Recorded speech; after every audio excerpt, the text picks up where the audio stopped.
Welcome to YoYo TV. US general assembly sessions September 9 నుంచి ప్రారంభం కాబోతున్నాయి. అయితే చాలామందికి యుఎస్ జనరల్ అసెంబ్లీ సెషన్స్ తెలియదు. ఇది ఐక్యరాజ్య సమితి యొక్క ప్రధాన సంస్థ. దీనిలో 193 సభ్య దేశాలు ఉన్నాయి. ప్రతి ఏడాది జరిగే యుఎస్ అసెంబ్లీ సెషన్స్కు ఈ దేశాలన్నీ ప్రాతినిధ్యం వహిస్తాయి. ఇందులో మన ఇండియా కూడా ఉంది. ఈ సమావేశాల్లో అన్ని సభ్య దేశాల ప్రతినిధులు కలుసుకుని శాంతి, శ్రేయస్సు, స్థిరమైన అభివృద్ధి వంటి ప్రపంచ సమస్యలపై చర్చించి విధానాలు రూపొందిస్తారు. ప్రతి సంవత్సరం సెప్టెంబర్లో న్యూయార్క్లోని జనరల్ అసెంబ్లీ హాల్లో ఈ సెషన్ జరుగుతుంది. ఇందులో ప్రపంచ నాయకులు పాల్గొని తమ దేశాలకు సంబంధించిన సమస్యలను, పరిష్కారాలను చర్చిస్తారు. ఆర్థికాభివృద్ధి, పర్యావరణ మార్పులు, శాంతి స్థాపన వంటి అనేక ప్రపంచ సమస్యలపై ఈ సెషన్స్లో చర్చ జరుగుతుంది. ప్రపంచ దేశాధినేతలు, వివిధ సంస్థల ప్రతినిధులు పాల్గొని తమ అభిప్రాయాలను పంచుకుంటారు. యుఎస్ చార్టర్ సూత్రాలను ఉల్లంఘించినందుకు దేశాలను ఖండించే అధికారం జనరల్ అసెంబ్లీకి ఉంది. ఉదాహరణకు, ఇది యుఎస్ ప్యానెల్స్లో పనిచేయకుండా దేశాలను నిరోధించగలదు మరియు మానవ హక్కుల ఉల్లంఘనలకు పాల్పడితే దేశాలకు సభ్యత్వం రద్దవుతుంది. 1960లలో దక్షిణాఫ్రికా ప్రతినిధి బృందాన్ని ఐక్యరాజ్య సమితి నుండి సస్పెండ్ చేసింది.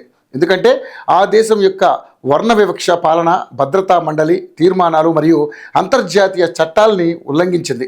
దక్షిణాఫ్రికా ప్రజాస్వామ్య పరివర్తన తర్వాత 1994లో తిరిగి యుఎస్లో చేర్చుకుంది. 1992లో యుగోస్లేవియా రద్దు తర్వాత సెర్బియా మరియు మోంటెనెగ్రోలకు మాజీ యుగోస్లావ్ సీటు యొక్క స్వయంచాలక వారసత్వాన్ని అసెంబ్లీ తీర్మానం తిరస్కరించింది. దీనివలన వారు యుఎస్ సభ్యత్వానికి తిరిగి దరఖాస్తు చేసుకోవాలని మరియు అసెంబ్లీ చర్చలలో పాల్గొనకుండా ఉండాలని కోరింది. 2019లో మయన్మార్లో ముస్లిం రోహింగ్యాలపై మానవ హక్కుల ఉల్లంఘనలను ఖండిస్తూ జనరల్ అసెంబ్లీ ఒక బంధం లేని తీర్మానాన్ని కూడా ఆమోదించింది.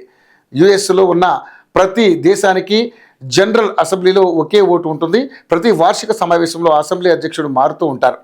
కొత్త వారిని కూడా యుఎస్ మాత్రమే ఎన్నుకుంటుంది.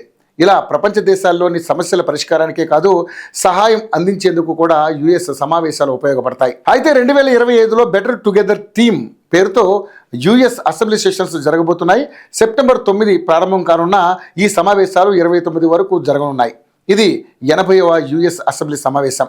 ఈసారి జర్మనీ మాజీ విదేశాంగ మంత్రి అన్నాలెనా బేర్బాక్ చర్చను ప్రారంభించడం, ఎజెండాను నిర్ణయించడం, ప్రతినిధుల ప్రసంగ సమయాలను పరిమితం చేయడం మరియు చర్చను నిలిపివేయడం లేదా వాయిదా వేయడం వంటి విధాన నియమాలను అమలు చేయడానికి అధ్యక్షుడి అధికారం ఉంటుంది. ఈసారి గాజా స్ట్రిప్ మరియు ఉక్రెయిన్లో యుద్ధాలు, లింగ మానవత్వం మరియు దేశాలు తమ సుస్థిర అభివృద్ధి లక్ష్యాల వైపు పురోగతి వంటి అంశాలపై దేశాలు చర్చించబోతున్నాయి. సభ్య దేశాలు సుస్థిర అభివృద్ధి లక్ష్యాలు వీటిలో 35% మాత్రమే 2030కి ముందు సాధించాల్సిన మార్గంలో ఉన్నాయి. అయితే హై లెవెల్ డిబేట్ మాత్రం సెప్టెంబర్ 23 నుంచి 29 వరకు జరగనుంది. ఆ సమయంలో తొలుత బ్రెజిల్ చర్చను ప్రారంభిస్తుంది. ఆ తర్వాత అమెరికా మాట్లాడుతుంది. సెప్టెంబర్ 23న యుఎన్జిఏ పోడియం నుంచి డొనాల్డ్ ట్రంప్ ప్రపంచ నేతలను ఉద్దేశించి ప్రసంగిస్తారు. హై లెవెల్ డిబేట్లో పాల్గొనే స్పీకర్ల జాబితాలో భారత ప్రభుత్వాధినేత మాట్లాడనున్నట్లుగా పేర్కొంది.